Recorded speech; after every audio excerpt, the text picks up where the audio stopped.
Hello, Mavericks. This is Rob Reinhold, and welcome to Gap Strategies.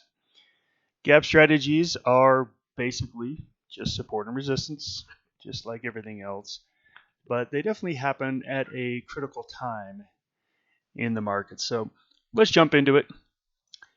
Let's talk about gaps.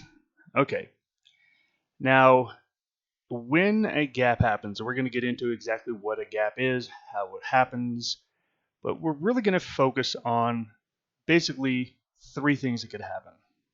And it's going to be pullback, continuation, or reversal. And that's really what we're talking about is these three things. Pullbacks, bases, continuations, and reversals. And that's what we're going to take a look at after a gap. Now, a gap represents energy. Now, a gap will happen most of the time. Again, I can't say all the time, not 100%. I can only say 99% of the time. A gap will come with a large explosion of volume. And so this is how a gap works. The stock market is open from 9:30 a.m. Eastern Time to 4 p.m. Eastern Time. Now, trading happens outside of those periods. However, the official, and again, hopefully you have in your mind me sitting here air quoting when I say official. The official market opens at 9:30, closes at 4. And so when you take a look at a chart, you are seeing the times and trades that happened during those endpoints. Not any of the after hours stuff. So what we see on a chart, when we see a gap, it basically means that where the market closed and then where the stock opened will be wildly different because the market was closed during that period of time. Now, gaps typically happen, and again, I can't say 100% of the time. I can only say 99% of the time here. And gaps happen on news. And this really goes back to efficient market theory. Efficient market theory says that the market knows all of the public and sometimes non-public information. So all the things people know about a stock's earnings, a stock's CEO, what's going on in the marketplace and what the market's doing, all of that is factored into the current price of the stock. And that says, okay, based on what everyone currently knows right now, this is the price of the stock. So let's take this example here. At $416, that's actually the low of the candle, but that looks like that candle went out at about $422. The stock went out at $422, and overnight, the second 737 MAX crashed. And this was a big deal because after a second crash, when it looked like it was plain malfunction, pretty much it looked like Boeing was going to have to halt production and stop selling its biggest selling aircraft. Now, this was what's called a black swan event. And a black swan event basically means an event that's impossible to predict, because anything that was possible to predict was factored into the market price on the day before that crash. There was no way to know.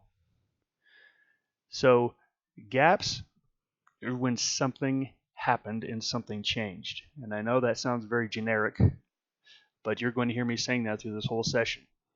A gap says something happened and something changed. It's our job as traders to see, okay, what happened and what changed. And in this case, Boeing went from being in a massive uptrend and went into a massive downtrend where the stock ended up losing about half of its value.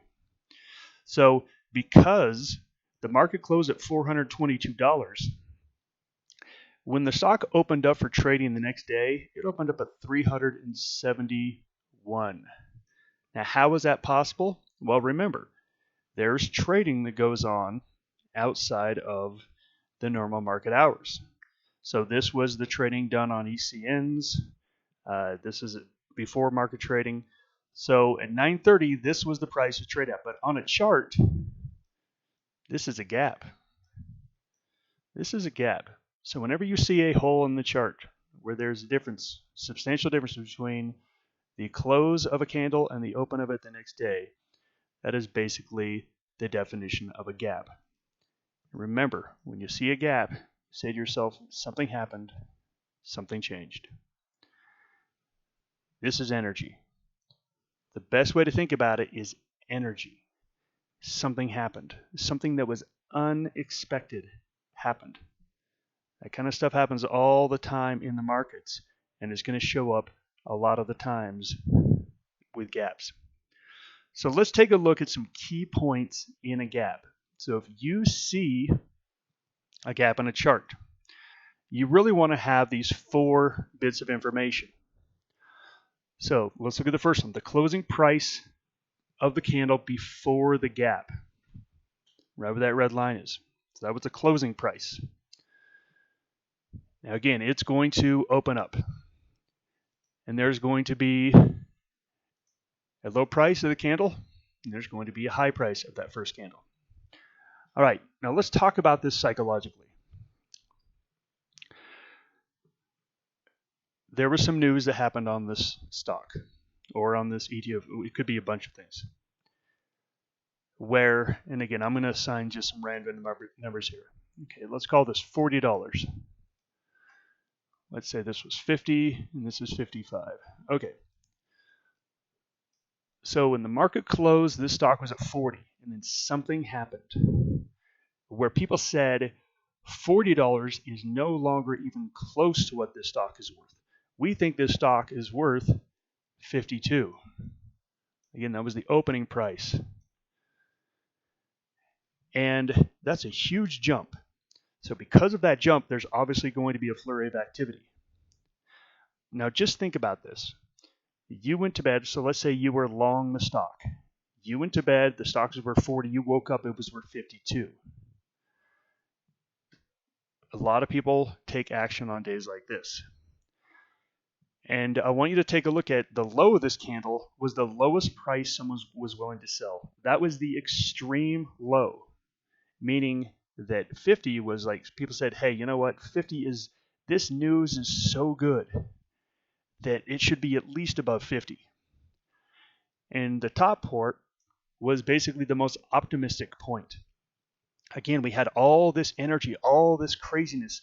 Just think if you were short the stock at 40 and you woke up and it was at 52. It's going to push all those shorts out. So 55 was the craziest part of that day. So those points are really, really important because this is how human beings work. We overreact. And once that candle closes, where we have the low and the high, people are going to be calmed down. People are going to think about it. And they're going to come back tomorrow. And they're either going to say, you know what, maybe we got a little too excited about this. Maybe we went a little bit too crazy. And maybe 50, where it closed at 54. Maybe that was a little bit too optimistic. We had some time to look at the news. We had some time to look at everything. And we decided it's a little too optimistic. And so when it closes below, again, the most pessimistic point of that first candle, it's telling you, people are saying, hey, you know what? That was the lowest price it got to that day, but I think we overdid it. It probably needs to go lower. Or we're going to get the opposite, where somebody thinks about it, they read the news again, they say, you know what? I know that the stock used to be 40 and now it's at 54. But boy, I read that news and that news is fantastic. So when you have somebody that comes in the next day and buys after a big, huge run, and it goes above the most optimistic point of that candle, that's actually quite a bullish sign because now you've got a second wave of buyers coming in behind. So these are the real key points. These are the real key points. When you see a gap in any chart, I want you to remember these 3 points because remember, well, I say remember like you've forgotten this. We have no idea what's going to happen. Look, this stock gapped up. It could fall apart. It could run more. We have no idea what could happen. So as traders, we're just going to react to what happens. So let's talk about the 3 types of gaps you can get. But remember, it's all going to be off of what we just talked about. The last thing I need to mention is the color of the gap. Now, this is important because if you have a green candle, remember, we got a gap up in price up to 52. This was the open on a green candle, and this is the close. So what that tells us is that there were more buyers than sellers that day. Now, just because the stock goes up, there could actually be more sellers than buyers during that day. If this was a red candle, this could have absolutely been a red candle. We'll take a look at that next. It tells you that yes, the price jumped up substantially, but the supply and demand imbalance was actually more sellers than buyers. So that candle is going to really help you identify what is most likely going to happen. So let's take a look at the first one called the filled gap. Now, this is the most common of all gaps. I've heard numbers like 70% of all gaps are filled. I have yet to see any sort of credible report where someone has broken that down. And what does that mean? Does that mean that any gap anywhere in the chart, even the gap back in 2004, will be filled? Again, I've heard these things. You've probably heard these things before. They're nice. Let's just put them in the, oh, that's a nice saying, and then move on, because there's no hard data behind how many gaps get filled. There's just not. But let's talk about what this means. This is the most common. And so let's take our points of the close, the low, and the high of the gap candle. Now, as you can see here, this went to a very, very wide range. We have a low of 100 and let's call it 29.50 probably. So again, 129.50, and we've got a high all the way up here of 148. Again, that's a big, wide candle, and you can see here, this is a big explosion, a big jump in volume, more than twice the average volume. And on that first day, people were freaking out. It opened up right here at about 138, 139, and at some point it ran all the way up to 148, and it tanked and went all the way down to 129.50, and it came back and it closed at 135. All right, that first day, there you can make no sense. You can just make no sense of it. Do not try to think that either you had some sort of understanding, because this is people going crazy. I mean, this is just a candle, people going crazy, a huge wide range. Remember, the first day is so crazy, I don't think you can make any sort of rational decision on that day. But remember, people are going to go home, go to sleep. They're going to think about it, and tomorrow they're going to come back and they're going to have a trade. They're going to have an opinion. Take a look at the color of the candle. And the color of the candle is going to give you a good hint. Yes, this stock jumped substantially that day, but the candle was red. That means that during that days of trading, it opened up here and it closed down here. There were more sellers than buyers. Now remember, this was the worst point, the lowest point of that first freakout day. People said, you know what, there's no way we should pay below 129.50. There's no way. That's the point you want to look for, because if people sell it for lower than that, then all of a sudden it's a sign that says, okay, we overdid it. We got a little bit too excited. If it goes above the most optimistic point on that first day, it's telling you, hey, you know what? People thought about it, and they thought that we need more. Let's take a look and see what happened on this one. So this one did come down, and it broke through this line. So when it breaks through this line, the first thing you're going to think of is, oh, it's going to fill the gap. It's going to fill the gap, meaning it's going to come down to the point where it was the close of when it had its gap higher. And you can see we're getting some nice long lower shadows down here. Every time it gets down to this level, people are coming in to buy. And then you can see here we had that one doji. We had a hammer pattern right there. We had a doji following. So you can see we had 4 candles there. When it got down to this area, it was clear that people wanted to buy. Now remember, if you were kicking yourself that you missed out, the stock was 120, and you were thinking to yourself, oh, I think I might want to buy that. And then in the morning, you see it jumping up to 140. And you're saying, dang it, I missed it. Well, I'm not going to chase it now. What about when it comes down to 120? That's going to be a very, very psychological area where people are going to say, oh, look, it still has that good news, but now I can get it for the price it was before the good news came out. These typically turn into pretty good buying points. So this is simply a bull pullback to support level, and then we have our confirmation candle telling us, okay, the buyers have come back into it. Now, as I said, this is the most common gap, and it works the same way on the other way. So if we had a stock that was going down, so here's the gap point. Let's say we get a candle that looks like this. We basically will draw our support and resistance lines. Once it ticks up above that line, the first thing you're thinking now is, okay, it's going to fill the gap. Now look, it doesn't have to. None of these things have to do anything. None of them.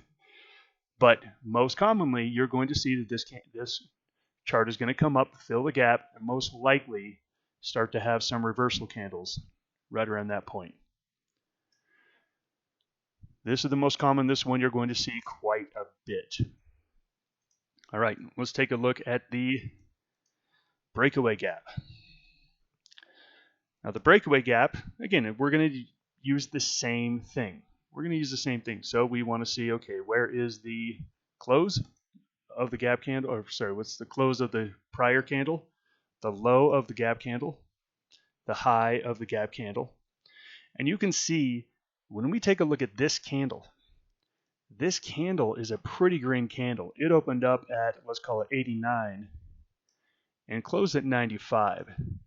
So during this day, if you take a look at just the candle, there was a wild supply and demand imbalance during that whole day. And when the market closed, this stock had a real big supply and demand imbalance to the buy side. Now remember, people are going to close up shop, they're going to go home, they're going to turn off their systems, and they're going to come back tomorrow. And remember, this was the most wildly optimistic point up here, up at $99. You know, some poor short probably covered at 99, and someone bought long, and that was the most optimistic point. If people come in tomorrow or the day after or the day after or the day after that, and they're willing to pay more than that price, that really confirms that this news was something quite amazing, and something happened and something changed. So as you can see, sometimes these things take a little bit of time. Very common to see some consolidation. But again, it never came down and put any pressure at all on that lower support.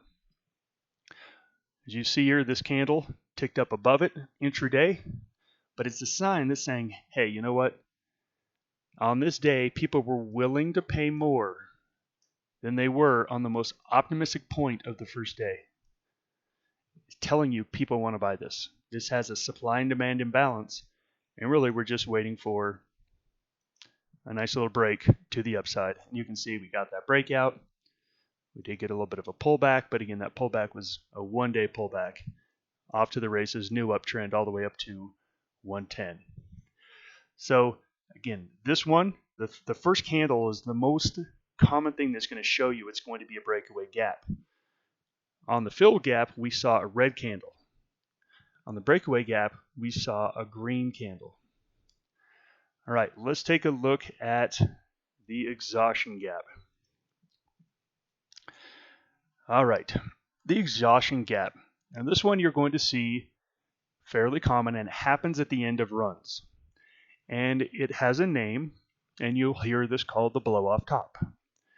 There's not a real catchy name for the one on the other side, for the short side. I was thinking about it, and I'm like, you know what? I'm not clever enough to be the one to come up with a catchy term. But the blow off top is basically saying that the pressure built so much that it had this explosion, and then the pressure was released. And that's what we see. So if we take a look at this candle here, this is the close, and it gapped up. So this stock closed the day at 167, and it opened the day at 174. At 174. Now remember, the first day we don't know what is going to happen, but you can see it was that day. In that day, it fell below that support level. If it breaks below the point of the last candle, remember, let's go back to psychology. Some wonderful news came out. This stock jumped from 167 to 174. But yet, everyone took the opportunity to sell. Why? Well, guess what? It was probably the old buy the rumor, sell the fact. Or people were really looking for any reason at all to sell. It tells you that they took this good news as an opportunity to get out. And that typically is the end of a run. It's a really good signal that you've seen the end of a run. You're going to see them in candles all the time. In fact, there was actually one back here. This would be a nice blow off top here, where it had a run up from 125 up to 150. It gapped up from 145 to 150 and then fell that day. And then you can see it spent the next 4 or 5 days in definitely more selling than buying. And you can see on this one, same thing. We had the exhaustion gap, and you can see it was met by some pretty fierce selling after that. So whenever you see a stock that's had a pretty good run, it gaps higher and then sells off and closes below the high point where the news came out, it's a good sign that, okay, this little move is over. This move's over. Now, it doesn't break the trend. I don't want anyone to think that says, oh, this breaks the trend. What it does is you can see that on this one, it just pulled back to a 50-period moving average. And this one here is looking like it's bouncing at a 20-period moving average. But it's definitely telling you these runs are over. This run had to have a pullback. This run is going to have a pullback. So the exhaustion gap, you're going to see it on the downside as well. You're going to see selling candles. Selling candles, selling candles, selling candles. And then all of a sudden, you're going to get a pretty big gap down, and you're going to see people buy it like crazy. You're going to see big candles like this. That is a good sign that this move is over. It's probably going to be another couple of days. It bounces up. Then it's going to start to fade. Then it's probably starting to move down again. So again, these exhaustion gaps, they really give you a good idea. Okay, that little run's over. There's a pivot point. Let me wait for a pullback or some consolidation before I look to even get into this any further. So again, you're going to see this, again, same patterns on the bullish side and on the bearish side. But remember, these are more short-term in nature. These typically pull back and then the trend resumes. Let's talk about when the trend does not resume. And this is where we're going to take a look at gaps as trend changes. So here we have a trend changing gap. And you can see that we had a stock that was in a downtrend, a very, very solid downtrend. As you can see here, lower lows, lower highs, everything looked really bad. We started to push our head up above it, and then boom, we got some big news. And wow, the volume there is like quadruple, maybe even 5 times. All of a sudden, we opened up here, went down to this low, and the high and the close were pretty much the same. This is a very, very strong candle. Now, the gap, yes, the gap happened, and what happened was basically everything we look for to be in an uptrend. It all happened in one day. It was just this explosive change. We're looking for stuff like, hey, I want to see a stock that is making higher swing highs. Well, it really hadn't yet until today. Oh, I'm looking for a stock that's above a 20-day moving average. Oh, it happened in one day. I want it below, sorry, actually it was already above the 20, but it was above the 50. So all the things we look for in a trend change, they happen that day off these massive gaps. And so again, this gap is more about the price action. The price action we're looking for above moving averages for uptrends. We want to see bullish action. We want to see bullish higher pivot points.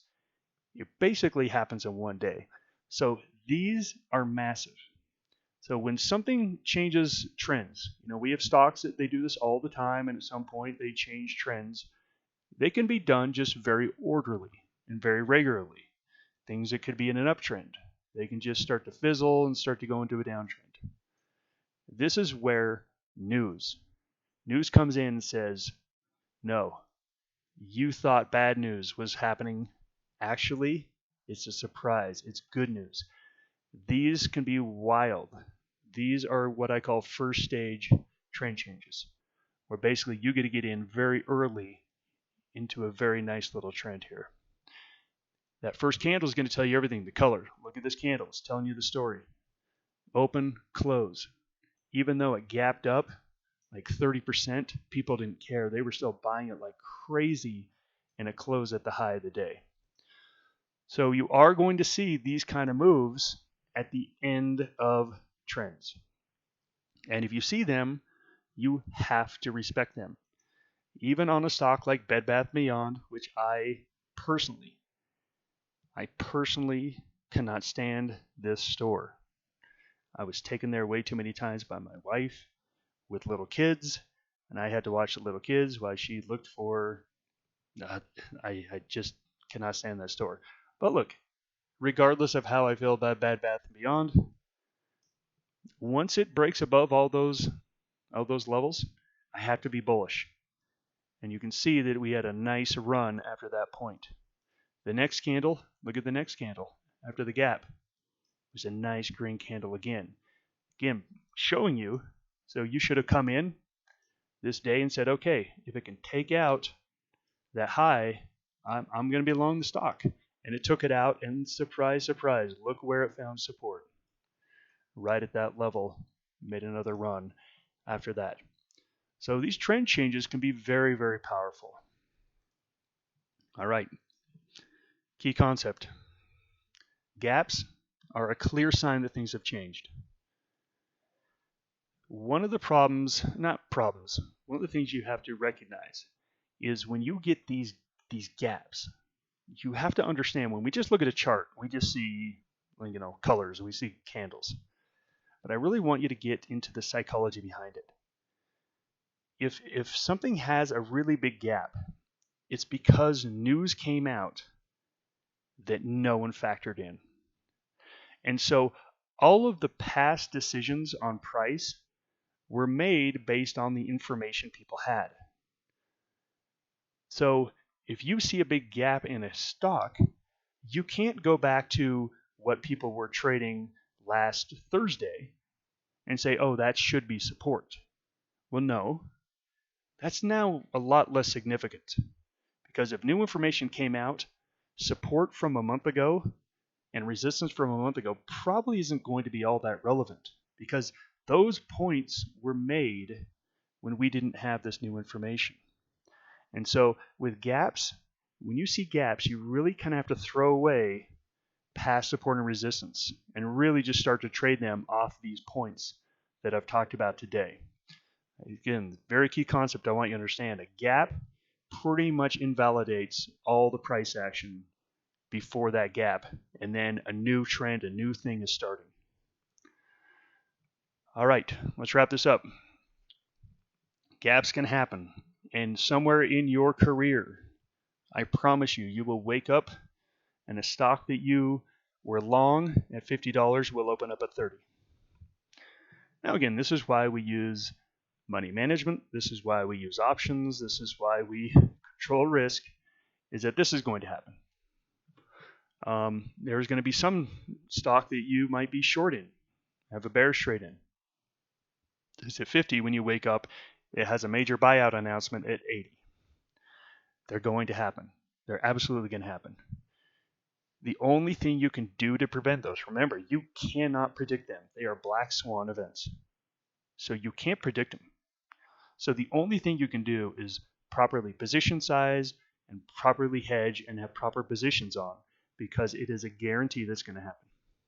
So that's why we have to go into every single situation, every single trade, thinking worst case scenario, because in gaps, you do not get to react. If a stock goes from 50 down to 30, you don't get to get out at 40. You don't. It gapped. You don't have a chance to actually take action. So understand they're going to happen. If you're already in the stock, you're just going to have to, again, make do with the plan you made before that. If you see a stock that makes a gap, well, then we know how to handle it. We have those 3 points. At the low of the first day, the high of the first day, and then we've got where it was before the gap. The most common gap is going to fill the gap. The biggest runs are going to be those breakaway gaps or those runaway gaps. Those are fantastic trades. Look at the high of that candle. If it goes above that high in the next couple of days, that's a fantastic trade. Remember, stocks tend to gap more in the direction of the underlying trend. This is a fact backed up with evidence. Stocks in uptrends gap up more times than they gap down. Stocks in downtrends gap down more than they do up. And think about it. If a stock's in a downtrend, it's because traders and investors have done their research and they say, oh, things aren't going very well for this company. So when that company announces news, surprise, it's most likely going to be negative. And if there's a stock that's going up, it's going up because the company is kicking butt, is doing fantastic. Everything's going great. The market is great. So when news comes out about that company, of course, it's more likely to be positive news. So again, if you're a trend trader like we are at Maverick, you will get more gaps for you than against you in your trading career. All right, gaps are fun, everyone. Like I said, there's no way to anticipate them. Now look, you can anticipate them based on known. Sorry, I should have covered this right at the first. There's known unknowns and there's unknown unknowns. You can predict known unknowns like earnings reports. Like we know this company is announcing earnings after the bell. We know there's likely going to be a gap. We can predict. We don't know if it's going to be up or down. We don't know what's going to happen. But we know there's going to be a move. And then we have the unknown unknowns, which are completely unpredictable. But if you're trading with the trend, you're going to get more in your favor. All right, thanks for joining for Gap Strategies. Take care, everyone.